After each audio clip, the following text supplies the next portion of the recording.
Hello friends, कैसे हैं आप सब लोग। आज की वीडियो में बात की जाएगी बहुत ही छोटे और मोस्ट इम्पॉर्टेंट टॉपिक के बारे में। कोई भी कम्पिटिटिव एग्ज़ाम हो, इससे एक नंबर का ज़रूर पूछा जाता है। तो आज की वीडियो देखने के बाद मुझे नहीं लगता आपको दोबारा याद करने की ज़रूरत पड़ेगी और शायद ही कोई एग्ज़ाम हो जिसमें क्वेश्चन ना पूछा जाए और आप उसका जवाब ना दे पाओ। तो चलिए बात कर लेते हैं इस इम्पॉर्टेंट टॉपिक के बारे में। साथ ही साथ चैनल को सब्सक्राइब कर लीजिए। जो भी इम्पॉर्टेंट मटेरियल चैनल के थ्रू प्रोवाइड कराया जाए तो आपको मिल सके, इसलिए सब्सक्राइब ज़रूर कर लीजिए। तो हमारी फर्स्ट आती है रेड क्लिफ रेखा, जो किसके बीच है, भारत और पाकिस्तान के बीच है। तो जो बहुत ही मोस्ट इम्पॉर्टेंट है। रेड क्लिफ जो रेखा होती है वह अंतर्राष्ट्रीय सीमा है जो कि भारत और पाकिस्तान के बीच है। जैसे कि आप सभी को पता है कि भारत और पाकिस्तान के संबंध शुरू से ही ठीक नहीं थे।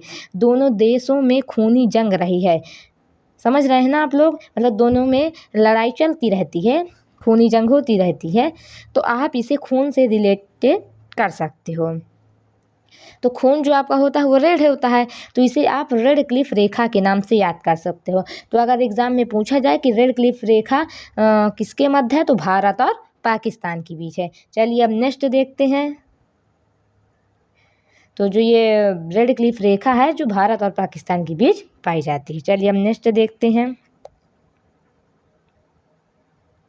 नेक्स्ट आती है हमारी हिंडनबर्ग रेखा, जो जर्मन और पोलैंड के बीच है। तो इसकी ट्रिक है कि बर्ग है, ये बर्ग है, तो आप यहाँ पे लगा सकते हो बर्गर। तो आप इसको ट्रिक से बर्गर के इससे याद कर सकते हैं कि मतलब जो जर्मनी के लोग हैं वो बर्गर बहुत खाते हैं। तो आप इसे बर्गर के उससे याद रख सकते हैं कि जो हिंडनबर्ग रेखा है वो जर्मनी और पोलैंड के बीच है। चलिए अब नेक्स्ट देखते हैं। तीसरी आती है ड्यूरंड रेखा, पाकिस्तान और अफ़गानिस्तान। सभी को पता है कि पाकिस्तान और अफ़गानिस्तान दोनों के रिश्ते अब ठीक नहीं हैं जैसे पहले थे। दोनों देश एक दूसरे से दूरी बना रहे हैं, तो यहाँ पर दूर आ रहा है। तो पाकिस्तान अफ़गानिस्तान के बीच में अब दूरी देखने को मिल रही है, तो डूरंड रेखा हो जाएगी। तो इसमें देखिए दूर, तो दूर से आप याद कर सकते हो डूरंड रेखा, तो जो किसके बीच है, पाकिस्तान और अफ़गानिस्तान के बीच है। समझ गए हैं आप सब लोग। चलिए अब नेक्स्ट देखते हैं। तीसरी आती है मेन रहीम रेखा, रूस और फिनलैंड के बीच। तो आपको याद है कि रहीम जी के आपने दोहे तो बहुत पढ़े होंगे, तो आप इसे रहीम के नाम से याद कर सकते हैं। मेन, आपका मेन कोई टॉपिक होगा तो मेन और रहीम। तो अगर कोई पूछ ले मेन और रहीम रेखा कहाँ की है, तो आप बता सकते हैं रूस और फिनलैंड की रेखा है। चलिए आप ये भी समझ गए होंगे। अब अगली देखते हैं, पांचवी। ये है मैगी नॉट रेखा, जो जर्मनी और फ्रांस के बीच पाई जाती है। किसके बीच पाई जाती है, जर्मनी और फ्रांस के बीच।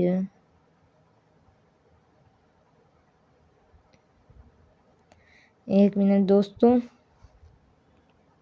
तो देखिए ये क्या है, मैगी नॉट रेखा है ना। तो यहाँ से आप बना सकते हैं, इसकी जो ट्रिक है तो यहाँ से आप बना सकते हैं मनी। मनी के हिंदी में क्या बोलते हैं, नोट बोलते हैं। तो आप उससे इसको याद कर सकते हैं कि जो नोट है, मैगी नोट है। आप मैगी खाते होंगे ना, समझ जाइए। नोट मनी, मनी को हिंदी में बोलते हैं नोट। तो बस मैगी किससे आती है, पैसे से आती है कि नहीं आती है, नोट से आती है। तो मैगी नोट थोड़ा सा आप चेंज कर लीजिएगा, मैगी नॉट रेखा जो कहाँ पाई जाती है, जर्मनी और फ्रांस के बीच पाई जाती है। तो आप इस तरह भी लिख सकते हैं कि फ्रांस के लोगों को मनी दी जाती है मैगी खाने के लिए। तो बस मैगी नॉट रेखा जर्मनी और फ्रांस के बीच में। ठीक है, चलिए अब अगली देखते हैं। ये आती है उत्तरी एवं दक्षिणी कोरिया, जो इसकी जो रेखा वो है 38वीं समांतर रेखा। 38वीं समांतर रेखा है। समझ रहे हैं आप सब लोग। तो देखिए जो उत्तर और दक्षिण कोरिया जब से आज़ाद हुआ, दोनों के बीच जो मतलब जब से आज़ाद हुआ था तो खटास बनी रहती है।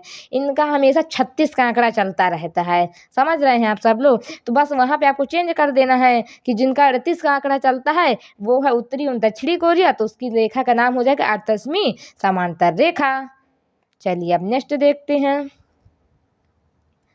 तीसरी आती है यूएसए, ये है यूएसए कनाडा। ठीक है, ये है, यहाँ पे थोड़ा माइनर मिस्टेक हो गई है, आप इसको बना लीजिएगा। यहाँ पे है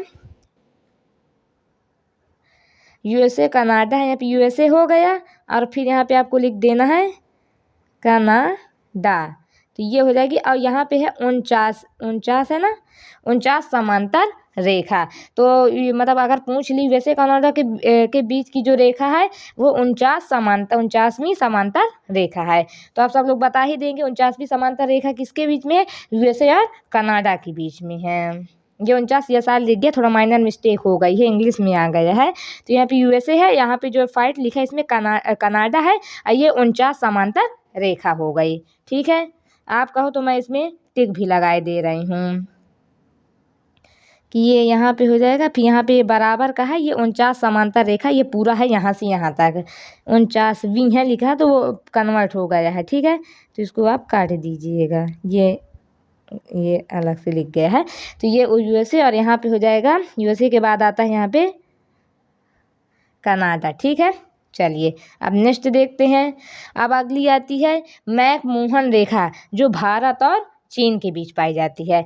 तो ये मैंने जितने भी एग्ज़ाम दिए उसमें सब में मैंने देखा कि ये क्वेश्चन ऐसा कोई एग्ज़ाम नहीं है कि आता नहीं हो, ये लगभग सभी एग्ज़ाम में आता है। तो पूछ लेता है जो मैक-मोहन रेखा है वो किसके बीच पाई जाती है, भारत और चीन के बीच पाई जाती है। ठीक है, चलिए अब नेक्स्ट देखते हैं।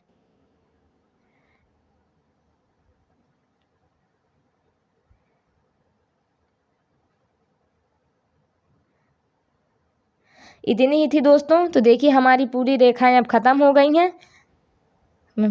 तो चलिए अगर आपको हमारी बनाई हुई वीडियो पसंद आई हो तो हमें ज़्यादा से ज़्यादा लाइक सब्सक्राइब कीजिए, और अगर आपको इसी तरह की वीडियो चाहिए तो हमें कमेंट कीजिए।